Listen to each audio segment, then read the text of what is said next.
Hey guys, it's Ravy again on a lovely Friday afternoon. It's been a great week here, all nice and hot, and I've been stuck inside all the time coding. But never mind, it's all be good stuff. So I hope everyone is well. Hope you've all had a good week. Lee has been away and is still away, although he is back on Monday. So this will be my last Twitch. Yeah, everyone shouts. So yeah, my last one. But it's been fun. I've enjoyed it. Today we're going to be looking at co-op for multiplayer and also looking at some lure. Just a general overview of lure, what you can do in it, what you can expect to do in it, and talking you through the multiplayer script, because that's quite not too big, but it's quite in depth, and it will show you kind of how scripts go together, how you can do different loops and things, how you can call the functions that will change what the engine does itself, etc. So in case you missed the last one or are not yet aware of it or need reminding, we went live with a voting system earlier on in the week, and you can find it under the help. If you go to help and community feature vote, you can actually vote on anything that you want in GameGuru. Every feature that we could think of, every feature that's been recommended to us has all gone into here, and it's a live voting system. So I've been very good and not cheated and voted myself. But all you need to do is click on a bar, drag it up, or you can just click there, and that will show you pretty much every category that you can think of. They're all split into categories: characters, DLC, effects, environment, goes on to game mechanics, graphics, all sorts, everything's in there, light mapping, performance. And you can, if you don't understand what the title means, you can simply click on toggle details and we give it a brief overview of what that feature is. But what this allows you to do is pick the things that you're interested in and you want to see changed, and we've actually committed to doing what comes up on this list. So it's all live, you don't need to save anything, you can go back and change it at any time. The only thing we recommend is don't kind of put everything to urgent, or half the list to urgent, because we take into account the whole list. So if you put everything to urgent, it will kind of be divided by how many things that you voted for, so your urgent will become not so urgent at all. So the best thing to do, the wisest thing, is to pick a few things that you're really interested in and make those urgent. And sure, if you need things soon, or you think things are fairly important, or you're slightly interested, do put it, but don't stick everything up to urgent and think it's going to get everything done, because it won't. So do concentrate on the things that are the most important to you. You can go back and change at any time. I'll put these back down so I don't cheat, and you can see what the results are by clicking on view results.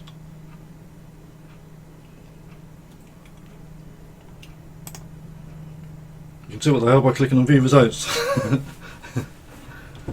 Apparently you can. I'm sure it'll come up eventually.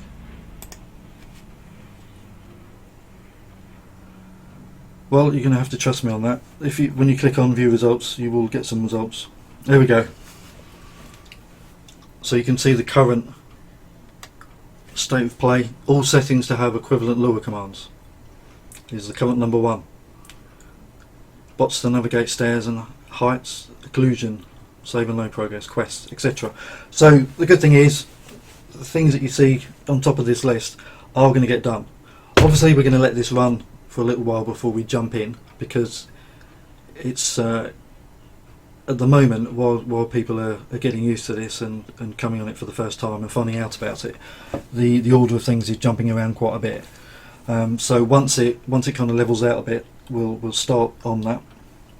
So do vote on your favourite features, because it will have an impact. We will do it because we've created this because we want to know what's important to our users, and it gives us the best list of things to follow, because we know if we do what's on this list, everyone's going to be very happy, because we would have actually have done what's wanted and what's needed. So do vote on it.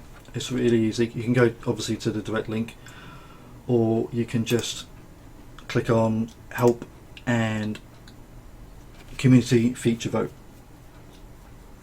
and that's it. So please use that. It's very, very good, and it will keep us all very busy. So today we're going to look at Lua and what benefits there are to doing Lua scripts and how they're made up. And if you want to do your own scripts, how would you do one? How do you start them off? How do you get the ball rolling, kind of thing? So let's have a look at that. If we go into Steam, and I've got GameGuru here. If you right click on GameGuru, you can go to Properties, and from there you can look at local files.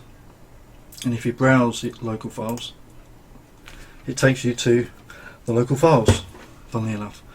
And in here you can see the main exes here, and then inside files is where all the exciting stuff is.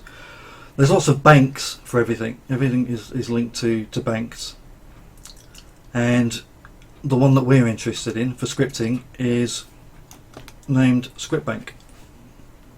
So every single Lua script lives in there. So when the engine looks for Lua scripts, it will look in that. So if you're going to make one, just put it in there. So these are all the ones that are built in, mostly.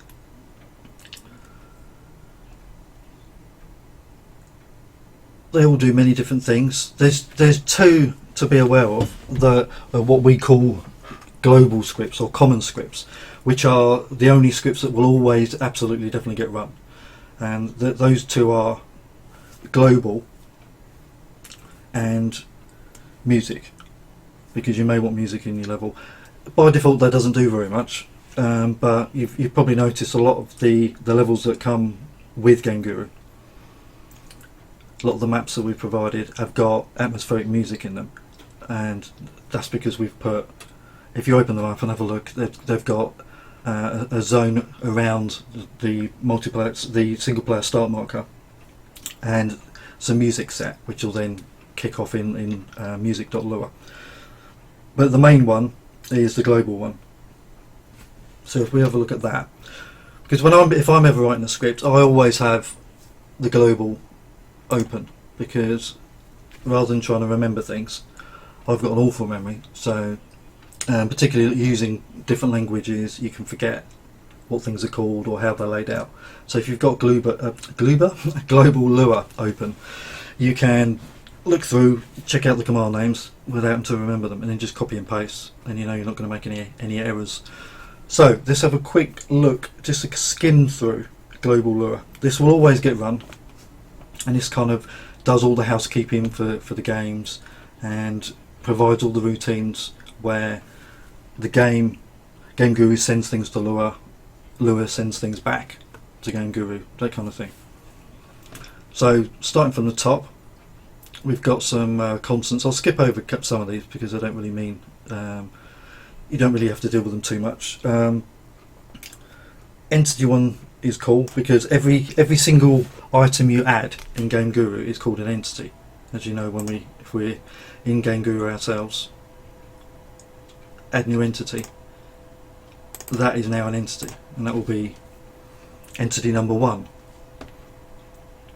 So this little list, this just means it's an array, which just means a list of, rather than a single item. It's going to be a list of items. So every entity is going to be part of that G entity. G just stands for global. Then we've got various different states for AI. I won't go through all of them, but they're fairly well named, so you can kind of tell what they're going to do. Globals for the player, X, Y, Z positions, angles, health, etc. Then some multiplayer globals, things like are you the server, what the player names are, how many kills, how many deaths, how many players connected, that kind of thing.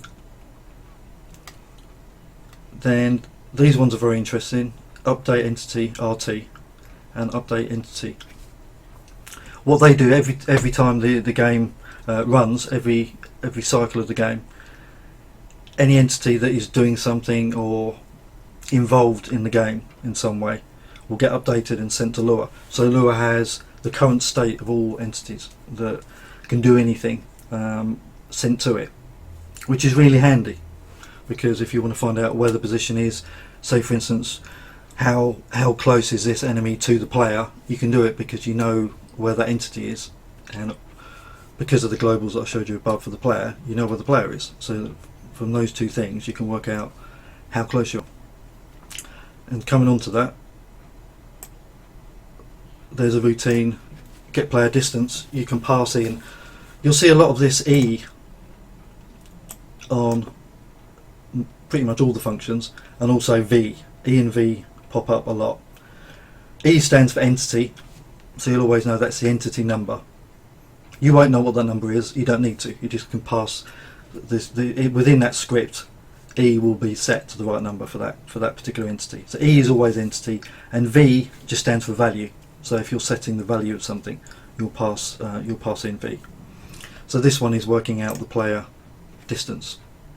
You can see it's getting the entity, the X position, Y and Z, and then working it out for the player position, and then doing a square root which will tell it exactly what the distance is, which is really cool. So you don't even need to do that, you can just call get player distance in your script and it will automatically do that. Then we've got prompts, which you've probably seen come up in game, where it says pick up, press E to pick up the weapon, or you've picked up ammo, that kind of thing. The little text messages that come up and then disappear after a few seconds. Then we've got some settings here for things like fog, ambience levels, the red, green and blue components of the screen, that sort of thing. So you can set those, and as you can see, because there's no entity there, it's kind of a global thing for the whole view. You just pass in the V, which is going to be the value. Same for vignette, motion distance, etc. So a lot of those effects, a lot of the effects that we've got in, you can actually control from script. So for instance, you could have quite an atmospheric thing where you're walking through the woods and all of a sudden it'll get really foggy and really dark. You can change that in your script. You could put a zone down in GameGuru and then tell it to run your script that changes the fog, changes the colour, so you can have a nice green mist, make it really spooky, and then maybe even fire off some music as well. Jumping to levels, so if you want to complete a level, you can load the next one up, which I think Lee's already shown that one. Hide terrain, show terrain. You might have a level that's completely inside and you never go outside, so you think, well, I don't want to draw the terrain because it would be a waste of time. So you can get some speed by switching off the terrain, switching off the water. You might not need any HUDs because it's a friendly game where you're walking around collecting things. So all that kind of thing. You can see here freeze AI. So it's worth looking through these things if you want to do something, to see if it's already been done, or you can build it up from the commands that are already here.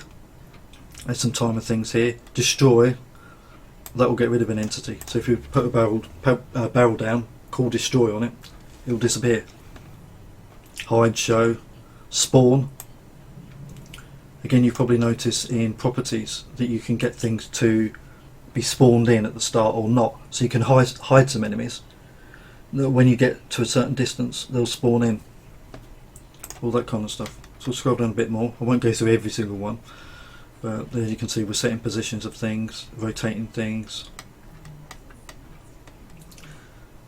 Some AI specific things here. Character control, set character to walk, set character to run. So the different modes of AI.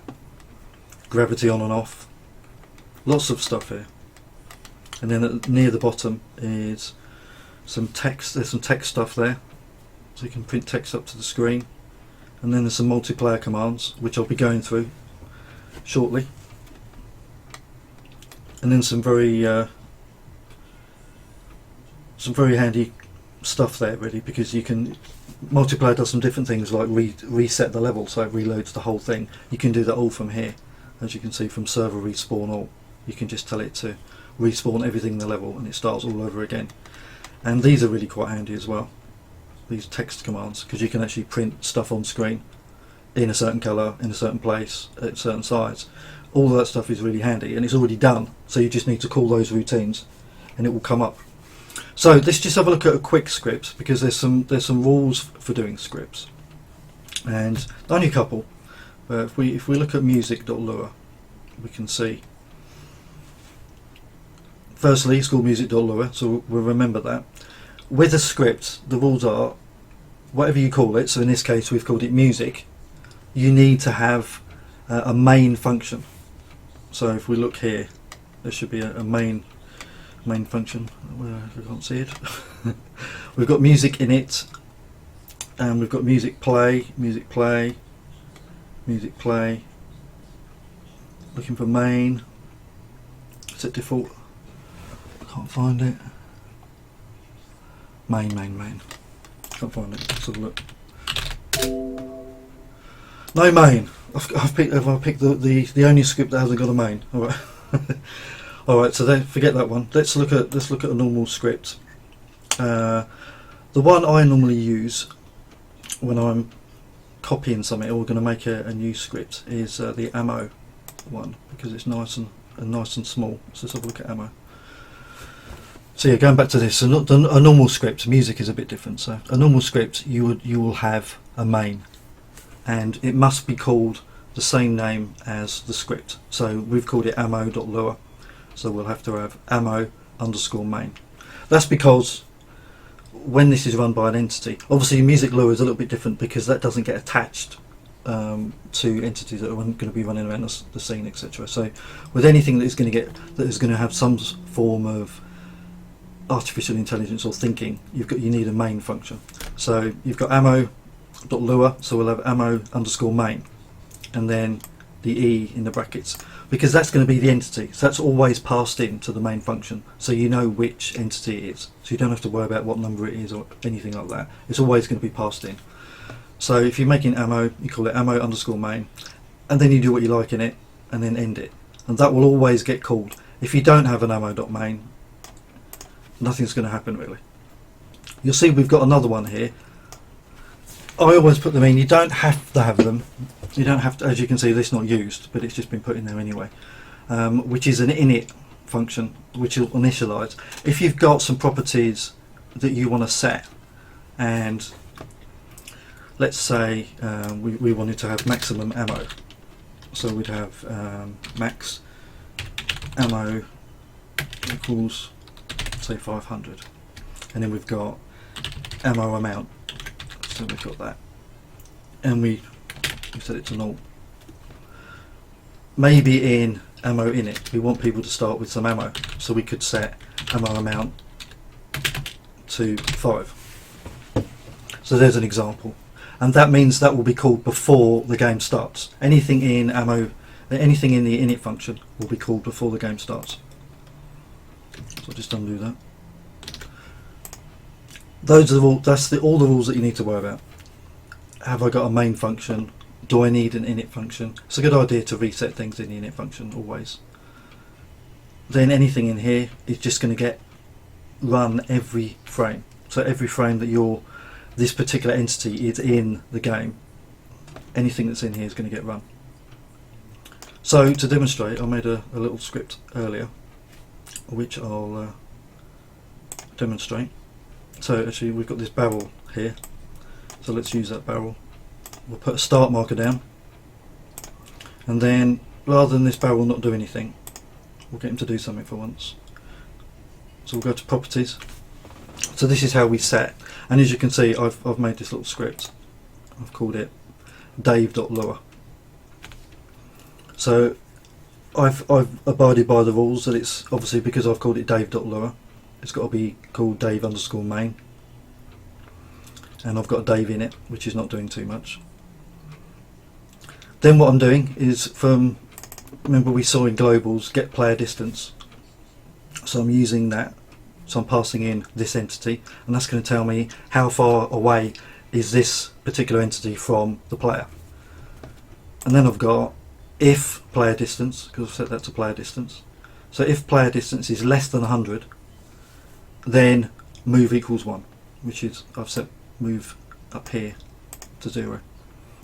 Then further down I'm doing a little test against move, saying if move is equal to 1, and notice with lure you've got equals and equals.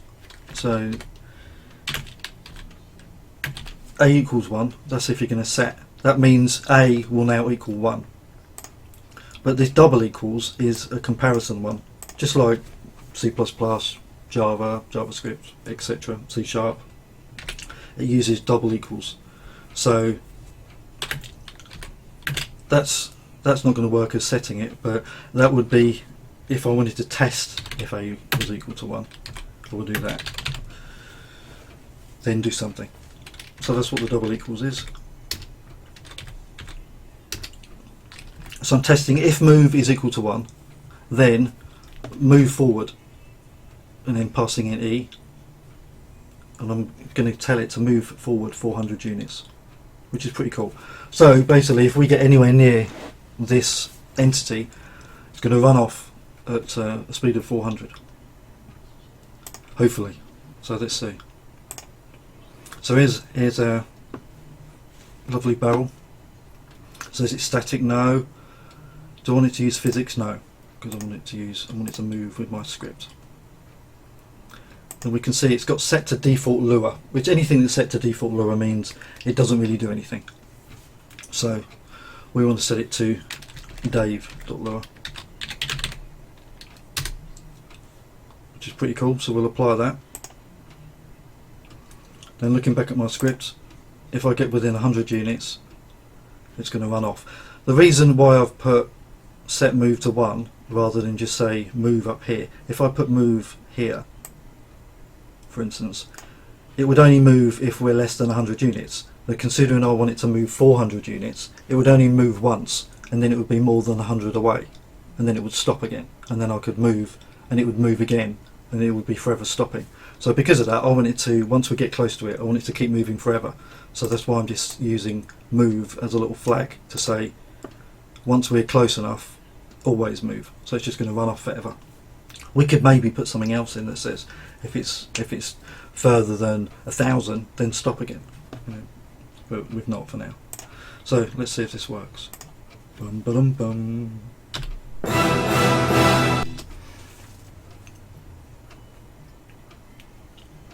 There's a little barrel. Let's walk up to it. And it's just standing there. What a swine. It's not done a thing. So let's have a look why. We've got Dave.lure. I've set physics to no, static mode no. I can check if it's green. It should be green. It is green. So what have I done wrong? So I must have done something wrong. Let's make sure I've saved this in the right place. Dave.lure, there he is. So it's definitely there. If player distance is less than 100, then move equals 1. If move equals 1, then move forward 400. That looks pretty good. That looks pretty good.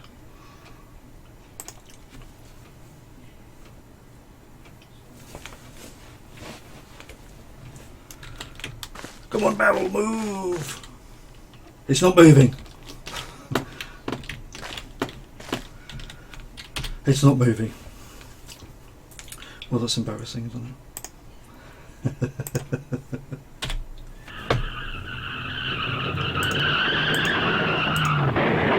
I'm not sure it's picking up the right one. I'm sure it is. Dave. Ah. It's not picking it up. I know why. I think I know why. I think I know why. Yes.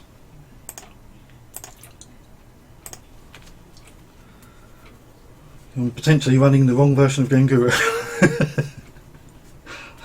I'm running my development version, and I've made the script in the real version, and it's not picking up my script. So let's do it again.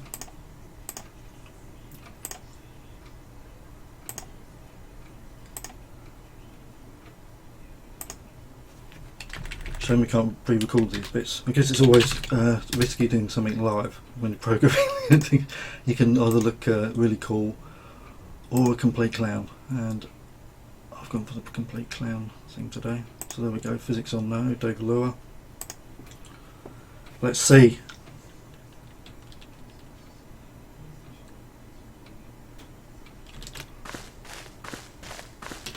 Yay, there he goes. I'm never going to catch him because he's running off far too fast. Yeah, apologies for that, I've run the wrong version of GameGuru. So you can see it doesn't, if there's not a script there, it won't, if it doesn't find it, it just won't do a thing, which is kind of nice rather than crash or do anything horrendous.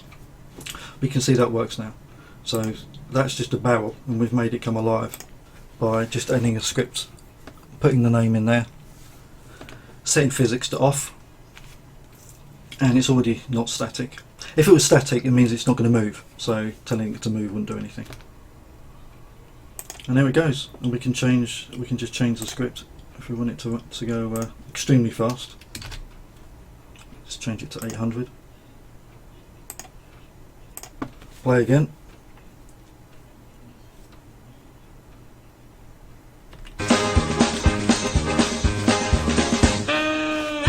And there he goes. Marvellous.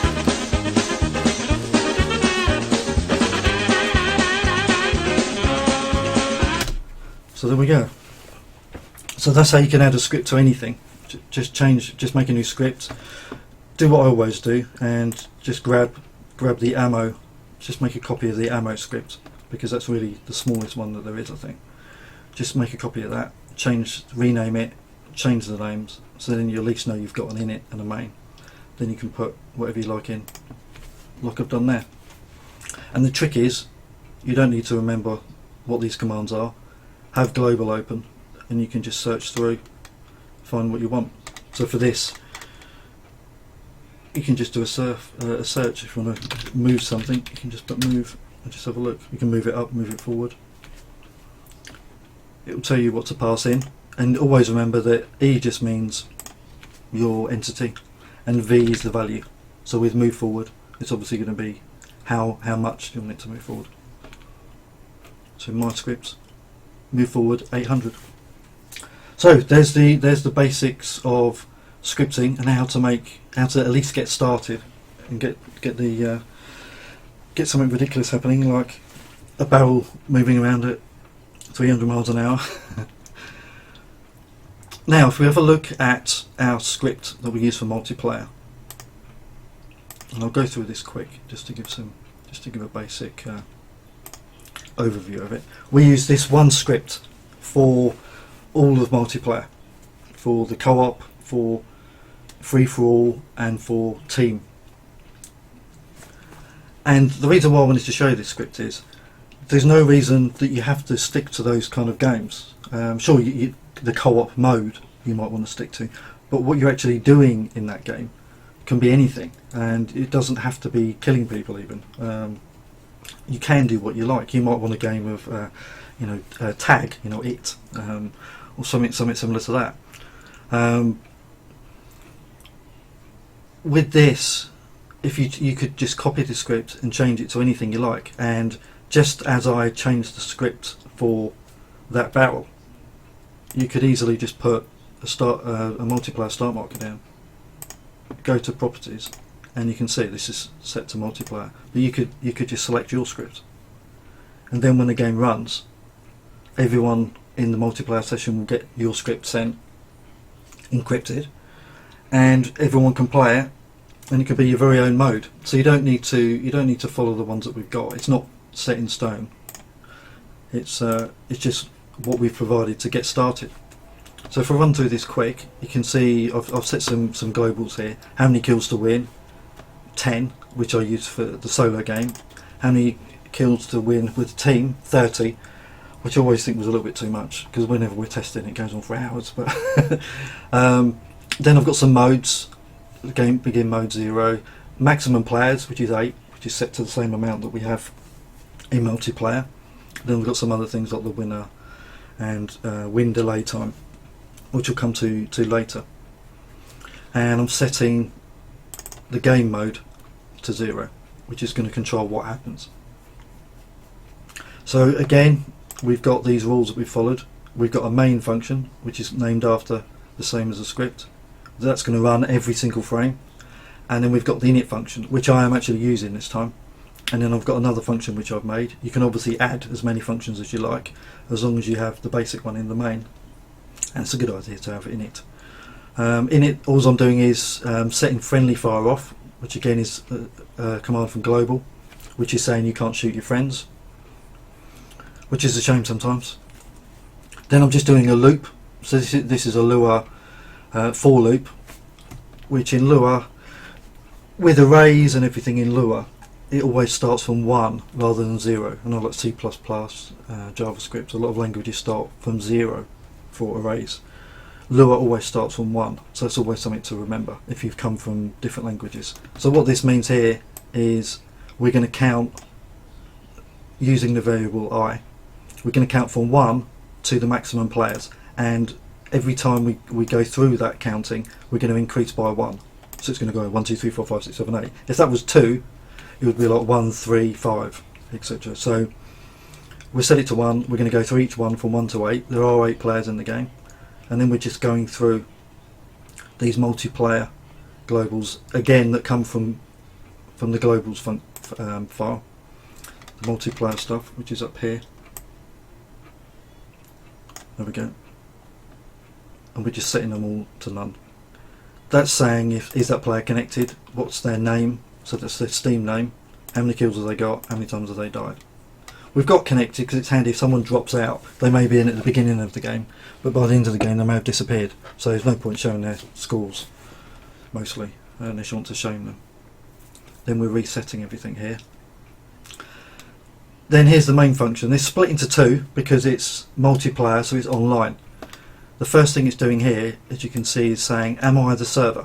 So it's saying if MP is server equals 1. So this whole block here, it goes all the way down to here, end there, is just if you're the server. If you're not the server, it's going to skip that. So obviously only one person is going to be the server. It doesn't matter who, it'll be the person that's hosting it, obviously. That person will run additional code, which is controlling the game. Everyone else, including the server, will run what's below. So you can split it into server, this is server side, and this is client side. So if we go through the server side, so we know that we're the server. And then we've got this game mode, which is something I've set. This is my own variable that I've set up here. So the first thing we're going to do, if the game mode is 0, which is going to be at the start, and then we're going to reset, which is calling my function up here, which just blanks off everyone's kills and deaths. Then immediately sets it to game mode 1. Which you can think, well that's all well and good, but how does everyone else know that we're on game mode 1 now? Because that's just a little variable that I've made. How are we going to let everyone else know? Well, that's what this command does, set multiplayer game mode. So I've set it to my variable. So that's then the server says to everyone, hello, we're on multiplayer mode 1 now. So everyone knows. Then if we're multiplayer mode 1, which is basically the main game, it's doing a few checks, because as I say, it's taking into account every single game mode that we're doing, which is 3 at the moment: the co-op mode, team-based, and free-for-all. So if it's checking up here, if get multiplayer team-based is 0, so it's not team-based, and co-op mode is 0, then it's going to do this. So it's saying set server kills to win. So that's letting everybody know this is how many kills are going to be needed to win. And again, we've set this at the top. We decided this number. But this is again the server letting everybody else know. Then we're going to cycle through the players. And quite simply for this mode, so this is the free-for-all mode, we're saying if anyone has got equal to or greater than the kills needed to win, then we're gonna set the delay time to the current time. We're getting os.time is a Lua thing, which is saying what's the time right now for the operating system. And then we're saying after that we're saying if the delay time is more than 1, so it's 1 second. So basically if someone gets a winning shot, it's going to wait 1 second, then it's going to change the game mode. The reason why I've put greater than or equal to the number of kills, because my last kill may have taken out 3 people, so I've actually gone over the amount. So we can be equal to or greater than. Then it's going to change the game mode to 2, and it's going to, again, setting it on the server side so everybody knows we're on game mode 2.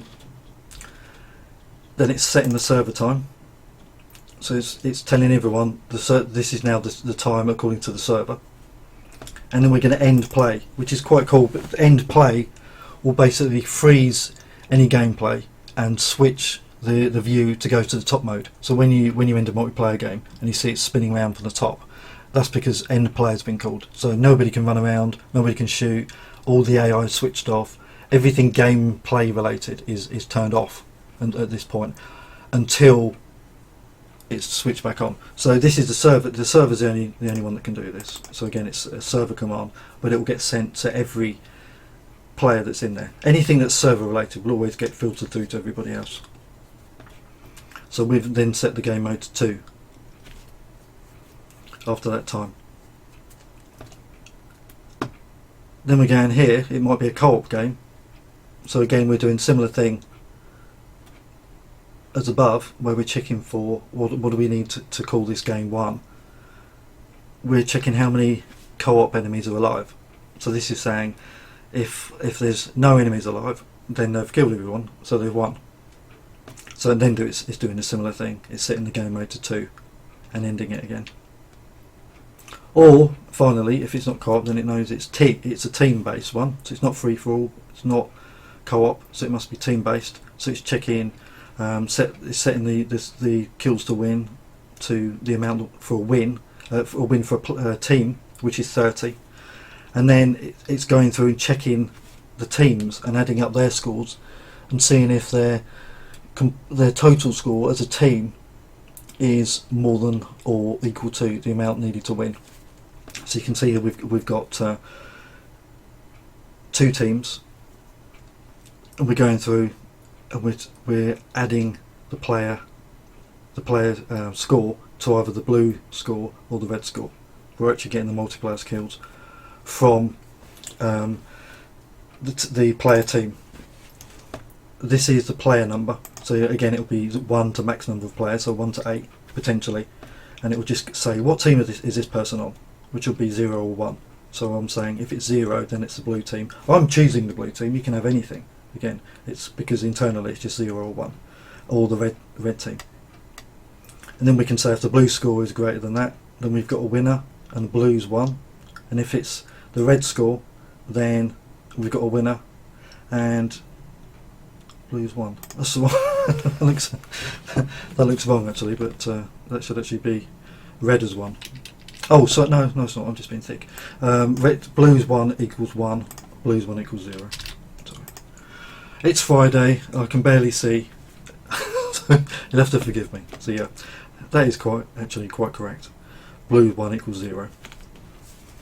So if we've got a winner, then we can set the delay time, set the multiplayer game mode to 2 again, which is what the other ones did up there, and that's all good.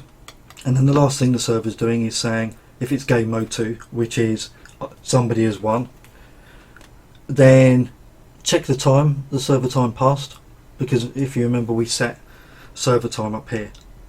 So we're saying as 20 seconds passed, then we can reset, set the game mode back to 1, set multiplayer game mode back to 1, and then server respawn all. If you remember up here where we did end play, which frozen everything, we're just resetting everything and saying yep, you can spawn back in now, and that sets it all back.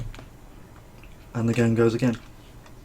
Then we come back into the client side, which the client side is obviously not doing so much because it's really all the server that's doing the rules and everything. But there's different modes again that have been set by the server. So if server mode equals 1, which is your normal gameplay, show scores. Now if you remember from the multiplayer video the other day, when we pressed tab, it showed the score. So if you press tab on this, it will then set get show scores will then be set to 1. So So it means the player inside the game has pressed tab. They want to look at the scores. So then we're calling a routine that shows the results.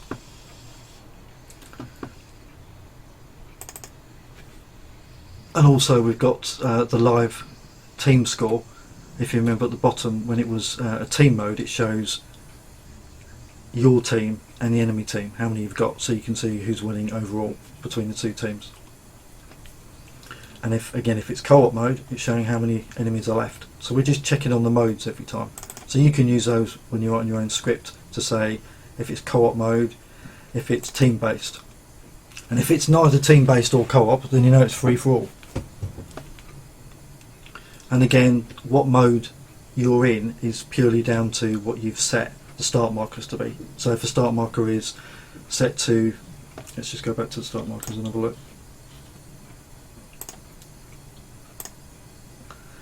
Team based, no, that means it's free for all.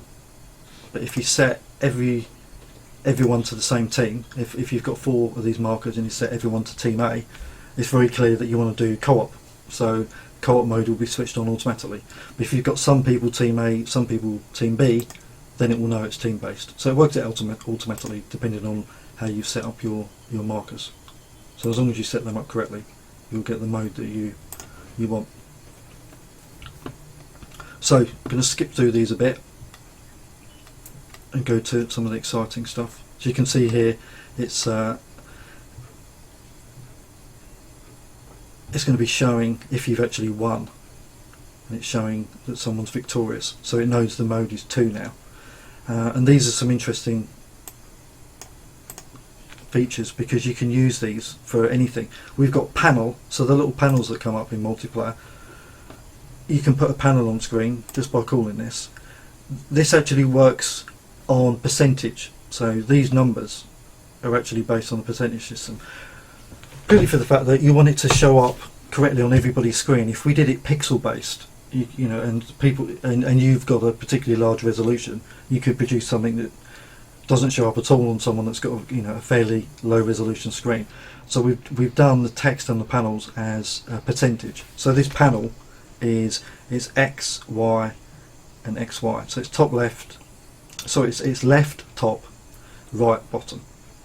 So it's 25% in, and then 88% down, and then to the right 75%, and then it goes to 98. So it's 10% high, and it's right near the bottom of the screen, but it's quite wide. It's just 25% off of each, 25% off each side.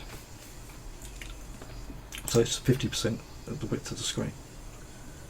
And then we're using the string. Again, the text is kind of similar, that it works on percentage system. But you've probably thought, well, -1's not really going to work too well.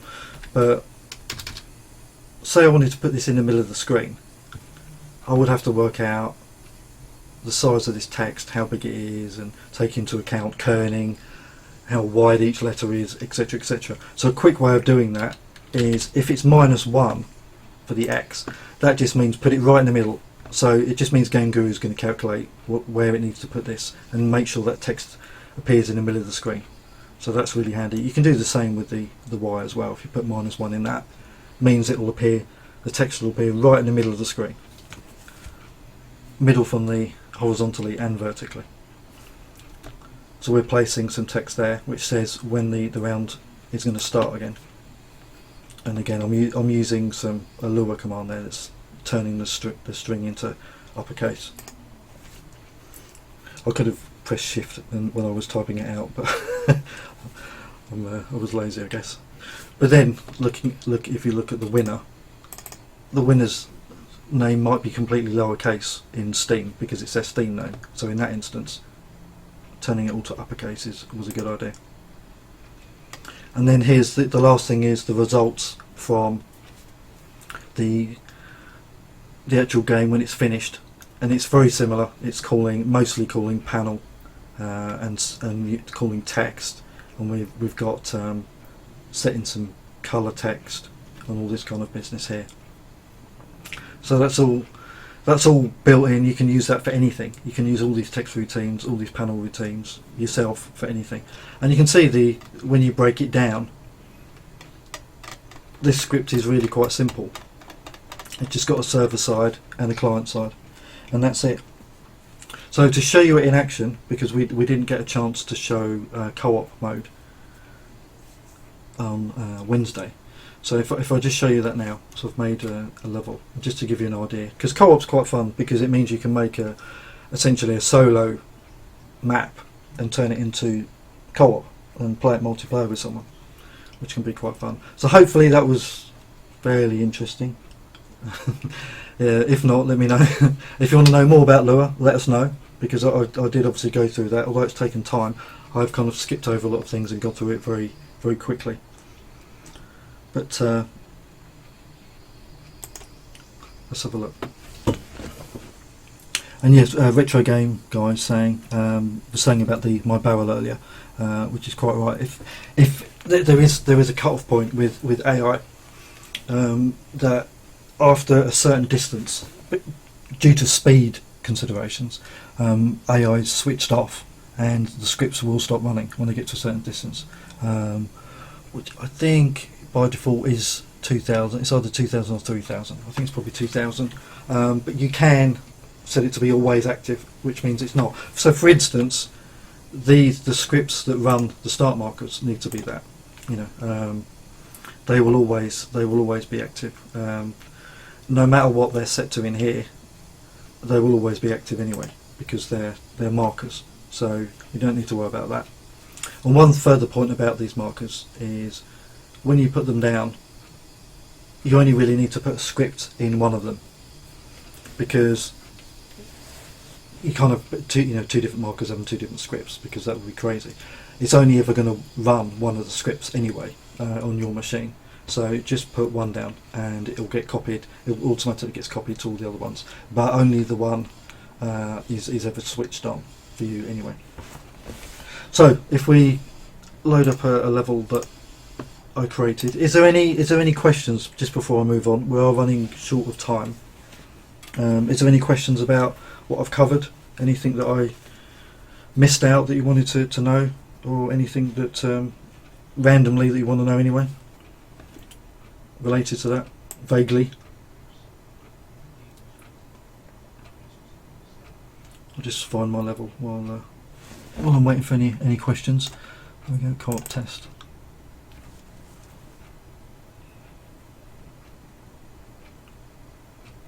So here's my co-op test.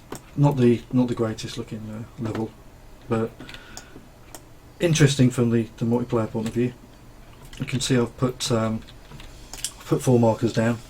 I've set them all to the same team, and then, which is not normal for the multiplayer game, I've put some enemies down.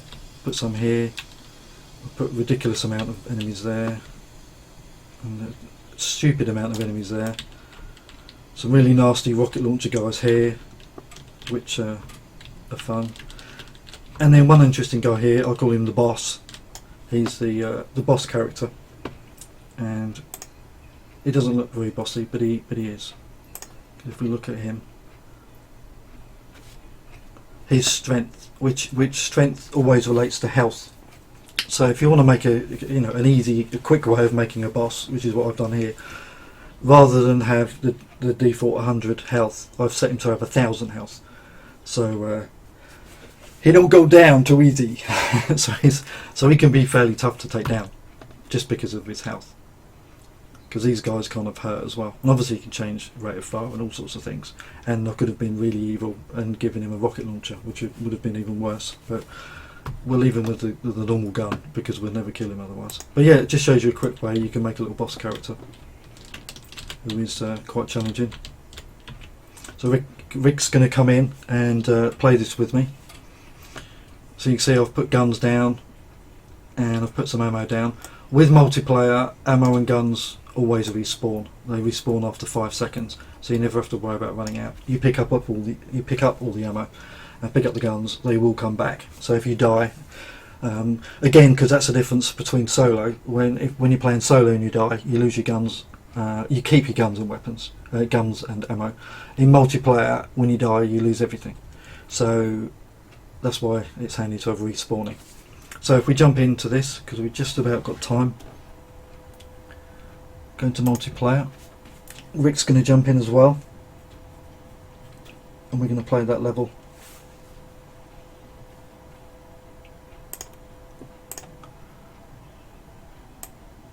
So there, I'm going to host that and just wait for Rick to come.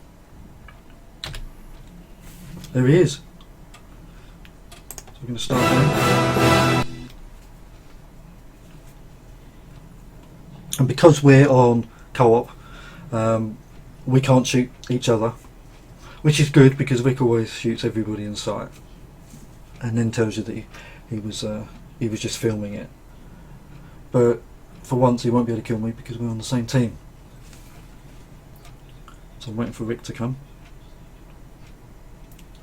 And this again is my avatar that I've set in Character Creator, which looks a little bit like Lana Del Rey. As I use a photo of her. And then we'll see what horrific looking monstrosity Rick's made. Let's have a look at Rick. There we go, that's the red guy. Very cool. It looks like Emperor Ming. So, here we go. He's dead. Ooh, and I'm nearly dead. I'm using my regen hiding around the corners routine.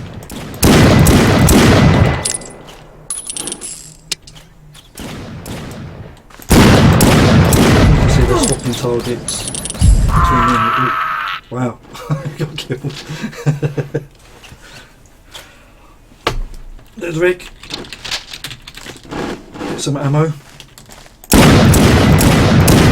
Yeah, teamwork. So now we've got to kill these other... Oh look, you can see these other guys have heard the shooting and they're decided to join us. That's why it's not a good idea to put too many characters down because you don't last very long. I think Rick's dead as well. Yeah. Let them kill Rick. Oh, it's coming back.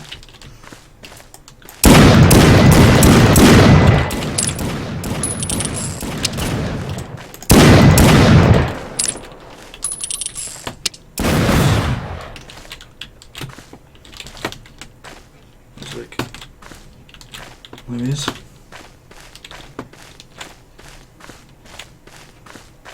Right, this could be bad. We could get the rocket launchers first and then blow them all up.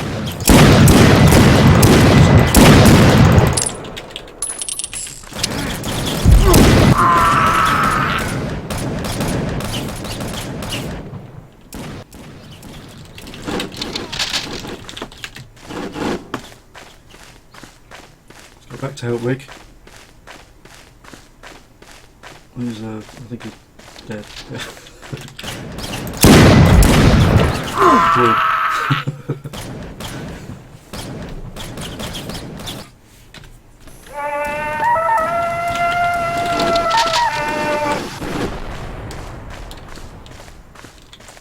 So none of this teamwork with Rick, he just charges in.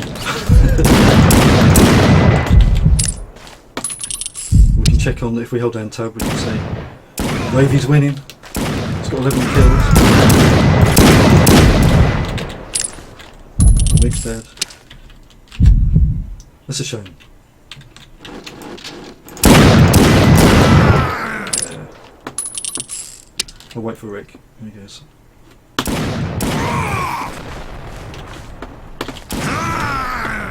Ooh.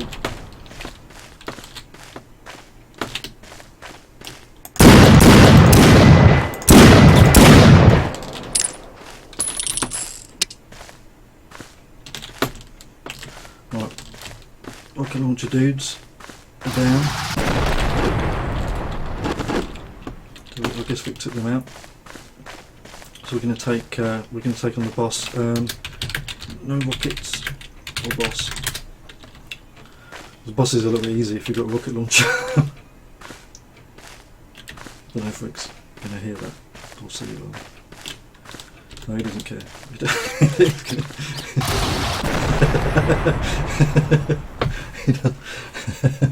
Boss is going to get rocket launched.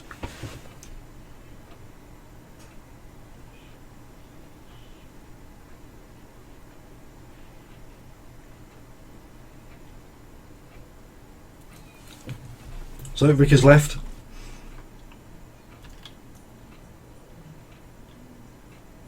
So I'll go back to the main menu. Now why, if I left the game, it would normally kick everyone else out, but if one person leaves my game, it won't normally kick me out.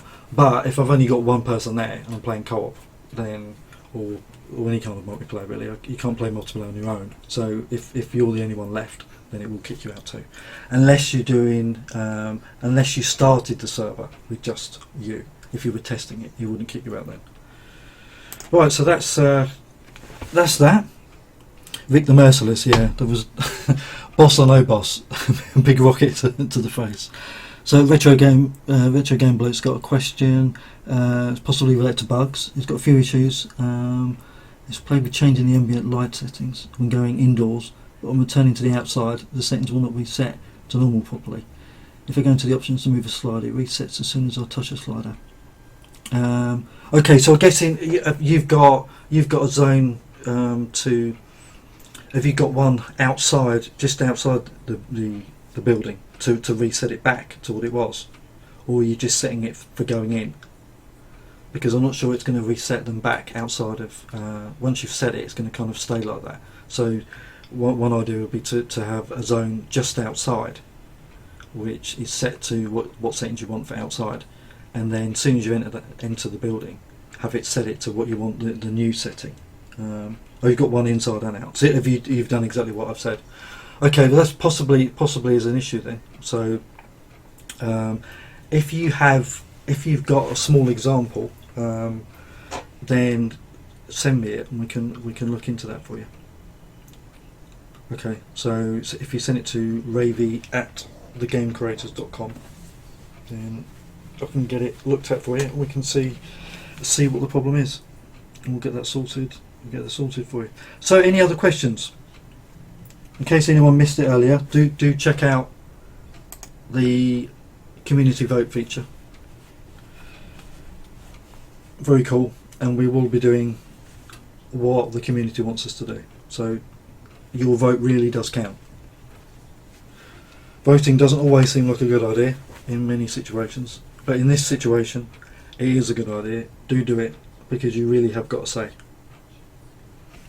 So yeah, Renegades, Retro is going to send me a map, so yeah, we'll look at that for you. Thank you all. And any other questions before I sign off? Lee's back next week, and I'm not. So so you're in the clear now. No more Ravy. You'll be back to Mr. Bambler. So thanks everyone. It's been fun doing these. I hope you've enjoyed them. There's quite a lot, as you can see, to GameGuru and what you can do. Many things you can do with scripting. Many things you can do without scripting.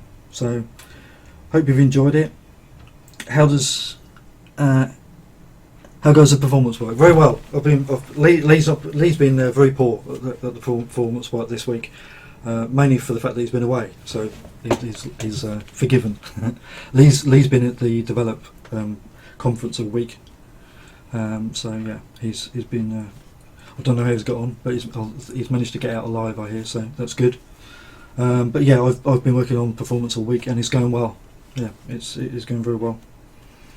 Things are going to be good because it's going to be what we're working on at the moment is an overall boost. A lot of things. That the engine was using that was kind of script based is not going to be script based now. It's going to be all C++ based, so there's going to be quite a speed up across the board, which is going to be good. So yeah, that's coming soon. Can't give you an exact date when, but soon is the closest we'll get. So I hope you all have a great weekend, and I'll see you back here on Monday, although I'll just be in the chat channel, being very quiet. I'll be being more quiet and less boring next week. So, have a great weekend, and I will see you guys soon. Take care all.